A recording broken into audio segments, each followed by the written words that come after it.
আজকে দেখাবো কিভাবে ফেসবুক অ্যাকাউন্ট এবং ফেসবুক প্রোফাইল লক করবেন। তো সর্বপ্রথম আমি চলে যাচ্ছি ফেসবুক ওপেন করলাম এবং ওপেন করার সাথে সাথে ডান দিকে 3 ডট বাটনে ক্লিক করলাম। 3 ডট বাটনে ক্লিক করার পরে আপনি একটু নিচে চলে আসবেন, স্ক্রল ডাউন করে সেটিং অপশন যেটা আছে সেটাতে ক্লিক করবেন। সেটিং অপশনে ক্লিক করার পরে একটু নিচে আসবেন, স্ক্রল করে তারপরে এখানে একটা অপশন আছে প্রোফাইল লকিং নামে একটা অপশন আছে, এটাতে ক্লিক করবেন।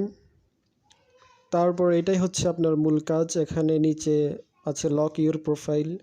লক ইউর প্রোফাইলে ক্লিক করার সাথে সাথে আপনার অ্যাকাউন্টটি এবং আপনার প্রোফাইলটি লক হয়ে যাবে এবং আপনি যে কোনো সময়, আমরা একটু চেক করে দেখি, দেখুন এখানে বলছে ইউ লকড ইউর প্রোফাইল।